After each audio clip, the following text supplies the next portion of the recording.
Don't mention it, Jiangli. I was just doing my duty. Just your duty, huh? Baizhu, Qiangsheng, would you mind if we took this conversation outside?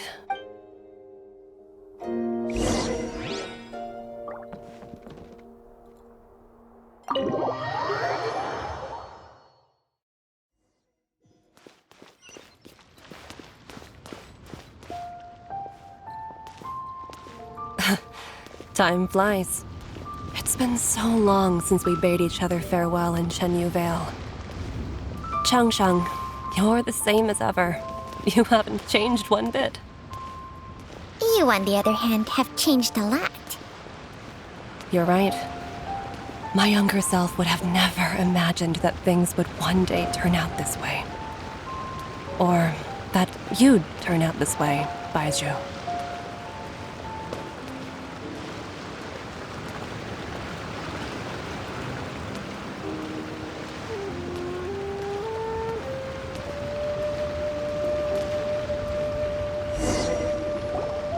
I've taken a look at your elixir of immortality. It's not altogether dissimilar from the poison I concocted in terms of the way it functions. I have to say, Jiangli, it was a stroke of genius to use poison to maintain life. I hope you're not too upset at me for copying your methods. No, not at all. With your intellect, even if you'd never seen my poison, I believe you would have eventually arrived at the same approach. But I'm still impressed by how quickly you managed to gain such a thorough understanding of it. Jialiang's still only been in your care for a few days. Not just that, you even managed to improve upon the original formula. That cannot be explained by intellect alone. Baizhu, be honest with me. Did you try out some of the poison on yourself? Huh.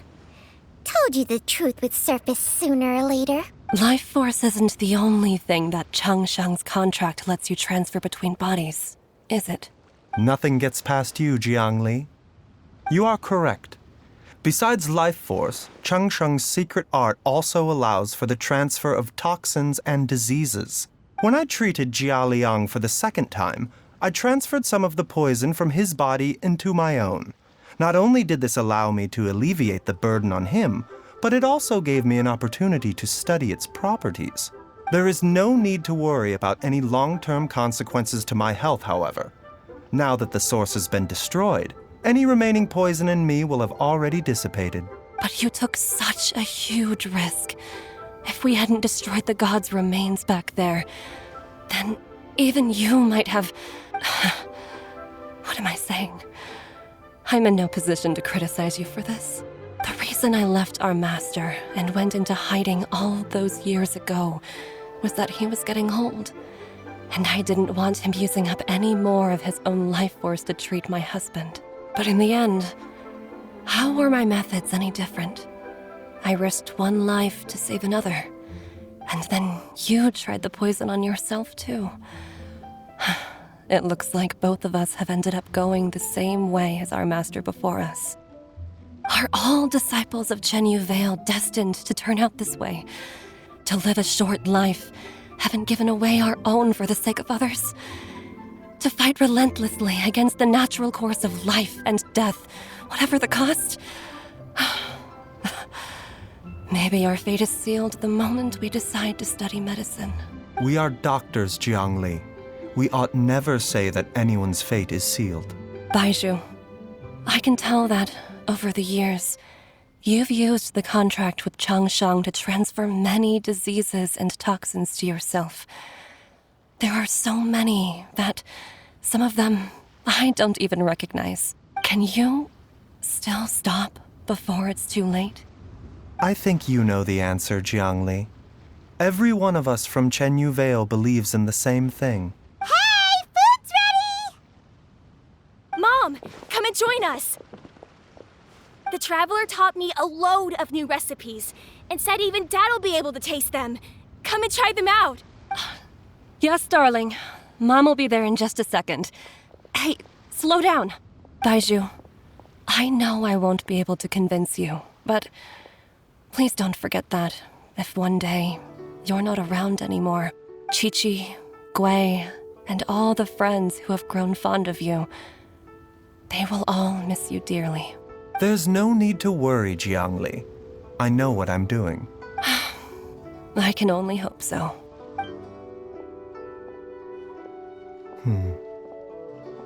Baizhu, what did Jiangli mean by not around anymore? Are you gonna be okay? Every single mortal I've ever contracted with, including Baizhu and Jiangli's master, has passed away at a young age.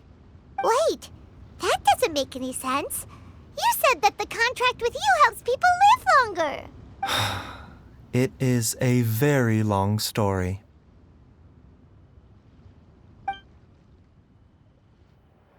Long ago, when plagues ravaged the land, one doctor made a pledge to rid the world of pain and suffering. But even the most ingenious mortal medicine could not stay the tide of disease. And after working tirelessly for many years, even his dearest loved ones fell sick and bade their final farewell. Legends told of an herb lord in Chenyu Vale who could cure any illness known to mankind. The doctor sought the herb lord, but found only a white snake, its breathing weak and its power all but spent. Sign this contract and let our lives be joined. Then I will impart to you the secret art of healing. But be warned, this art will harm your own health. With means beyond human ken, the doctor could now reverse the process of death. And yet, the time still came to say goodbye. Only now, the one departing was the doctor, his life force spent. His final act in life was to pass on the contract to his final patient, his favorite disciple. The disciple chose to dedicate their life to saving the lives of others. And generation upon generation followed in these footsteps.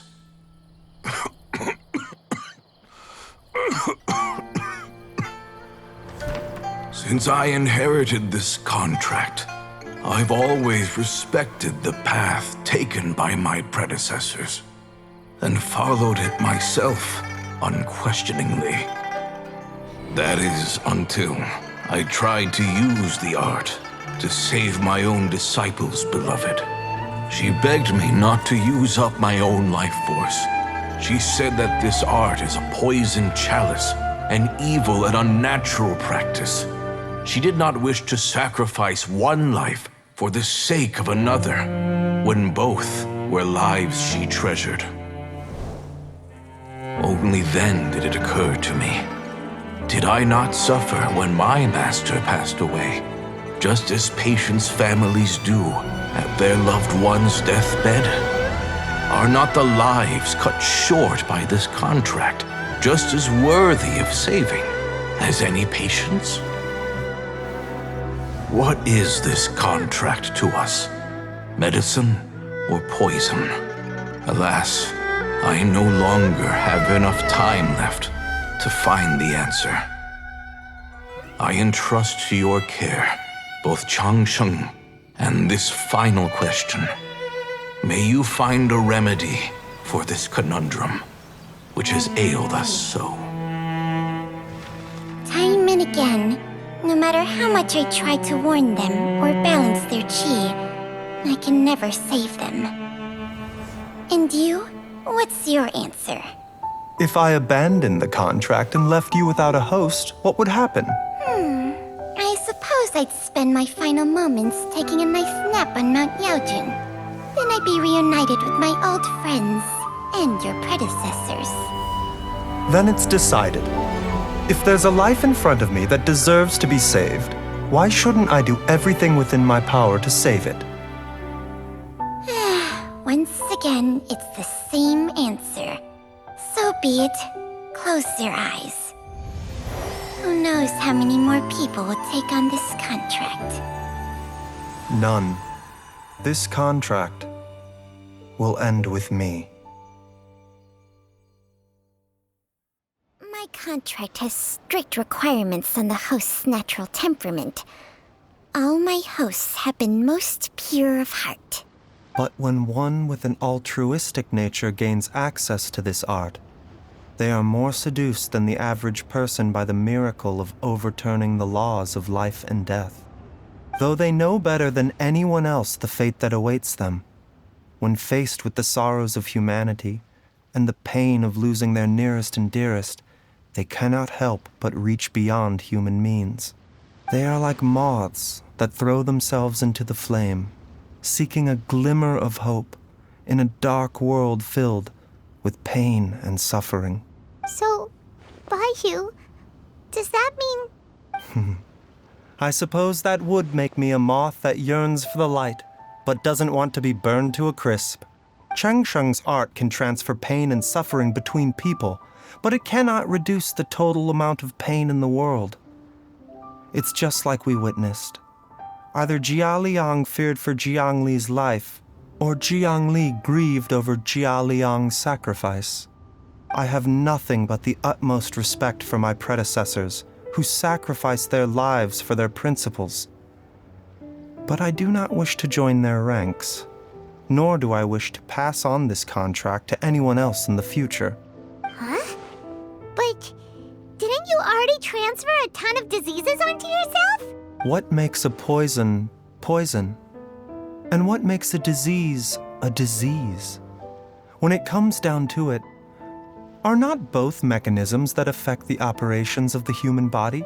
If disease is defined as deviation from normal functioning, then who knows? Perhaps the true elixir of immortality could in fact be a kind of poison. Many may view the notion of searching for immortality in poisons and illnesses as a flagrant violation of the natural order.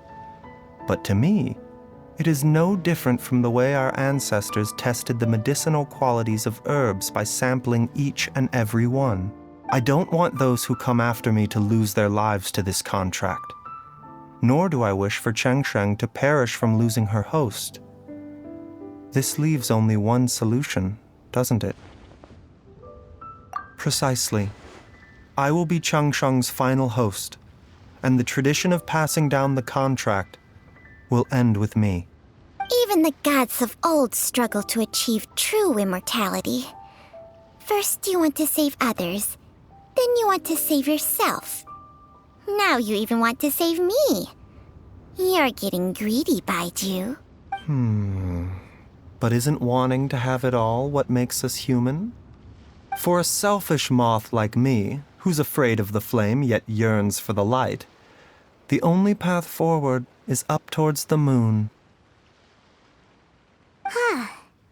For once, Paimon just does not know what to say. Dr. Baizhu, Traveler, what are you still chatting about? The food's about to get cold.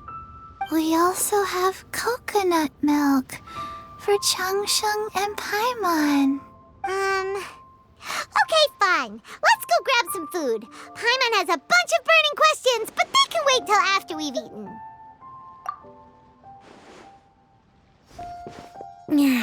I do envy Paimon sometimes.